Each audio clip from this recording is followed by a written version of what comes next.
71 to 65 million years ago, lived the edmontosaurus, which means the Edmonton lizard,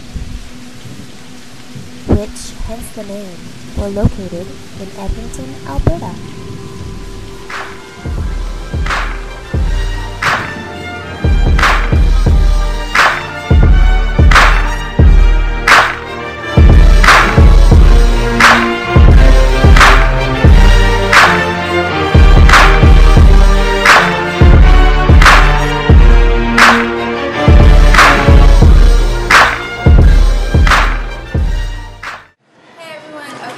Right now, we're at the Telus World of Science. So we're gonna go into the dinosaur exhibit. Let's go to the dinosaur exhibit. Okay. As you can see, it's right there. But can you see? This is how big it is. Let's see. Hey everyone, we're here with Ian, and he's gonna tell us a little bit about the edmontosaurus. So the edmontosaurus is one of the largest of the duck-billed dinosaurs. They believe that it was a herd-living animal that lived in groups. It's herbivore, so a plant eater, and it's from the Cretaceous period, so they think it's about 70 million years ago this guy was walking the earth.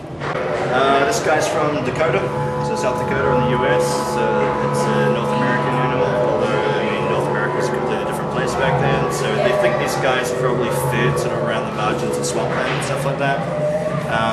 As you can see in the skull, they've got their teeth on the front plate and they've got their chewing teeth at the back, so they probably ate softer plants, so softer body plants, so they cut those up with the hard plate at the front, then pass that back to the molar teeth at the back. So they think it's sort of like basically the cow of the Cretaceous. So just were they fast moving or were they like slow animals? I don't know if they're too sure what their sort of maximum speed was. They're probably not incredibly quick. I think it's slow. They think that with duck-billed dinosaurs, when they're walking slowly, I'm pretty sure they think they came down and used their front legs to steady themselves as well. But they would adopt like an upright running pace and stick their tail out to balance themselves. So unlike Mr. T-Rex over there with front legs, these guys got decent sized front legs, and if you look at the toes, they're quite broad, like in front they're quite broad, so they can use those to hold themselves up as well, which is probably also a necessity while they're feeding, so they're going to be leaning down and balancing themselves. What's this here? Okay, this is how they would be found. This is edmontosaurus bones here. Okay. So this is what they typically would find when they come to a fossil dig. You're not going to find like a perfect skeleton every time. You're going to find bits and pieces of bones. Yeah. Because, I mean, you need really specific conditions for fossils to form. So the animal's got to die, and pretty quickly it's got to be covered by sediment of some sort. To keep it usually this happens when they either die in marshy land, they'll quite often sink, and if it's really anoxic, it means the bacteria, like a lot of things, like when something dies, usually bacteria colonize a corpse, and they will get rid of everything. They will even get rid of the bone. So I mean, like say if you've had any pets that have died and you've buried them in the backyard, you got to dig them up about 6 months later, they're not going to be there. Yeah. They'll pretty much be gone. So you need really specific conditions. So these are how they found them. Usually it's in sedimentary rock, so it's all laid down and sort of solidified around it, and it's actually seeped in. You need moving water to carry sediment into the bone, which is why it's now rock. So that comes and locks into the structure. And yeah, so you get bits and pieces scattered around, and there's actually a couple of dinosaurs here. There's a few different, I think there's multiple different tibias, so they think there's several dinosaurs formed part of this site. So we had multiple dinosaurs dying in one area. So usually they think they turn up in sort of like mass kill events sometimes. So anytime there's sort of a localized extinction, volcanoes, meteor strike, things like that tend to create good fossils. So. Let's talk about the anatomy of the edmontosaurus. I already covered a bit of it, because I mean, you're looking at, so basically bipedal when it's going around can switch into a quadrupedal locomotion by walking on its front legs, as we discussed earlier. Yeah. Aside from that, anatomy-wise, large tail helps with balance, so when it is walking bipedally, it's going to put that out the back, much the same, sort of like a modern kangaroo, tail out the back for balance. And as I was saying, with its head, the bony ridges at the front rather than teeth to cut its to crop its food, followed by the molars at the back for more normal chewing. And that's pretty much anatomy-wise. That's pretty much it. Okay. Good there. Yeah, so they can grow up to 13 meters long, and they can weigh up to 4 tons. So that's about the same as an adult elephant. Well, I mean, the funny thing is with an animal this size, you'd think it would have a decent-sized egg. The eggs of dinosaurs were relatively small compared to their body size. So if you come over this one, this is a different species. But that is basically the typical size of dinosaur egg. They don't get too much bigger than that, and in fact these guys would possibly be smaller. So you're looking at something that's going to grow into a 13-meter long animal coming out of an egg that's under 30 centimeters. So What type of habitat do they live in? yeah, so they'll be living Did they just probably roam around? Yeah, roaming around, mainly grassland, swampland areas. Definitely probably not in forests. So.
That's good. I'm so glad that it's pretty big too. I thought it would be like smaller.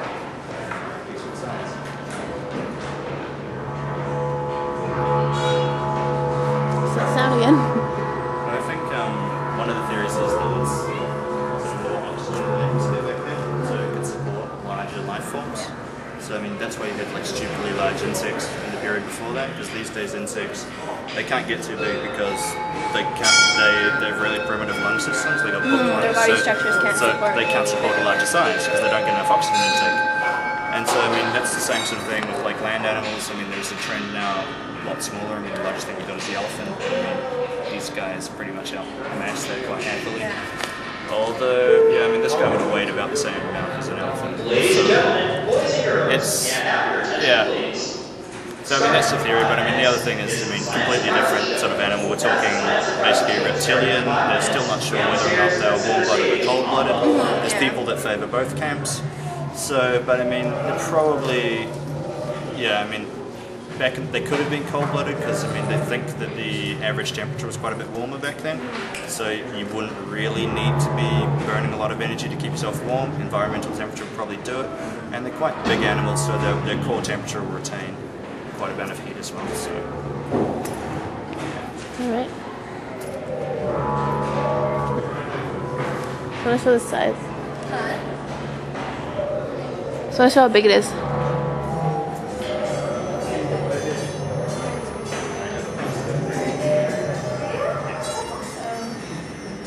Alright, are we good?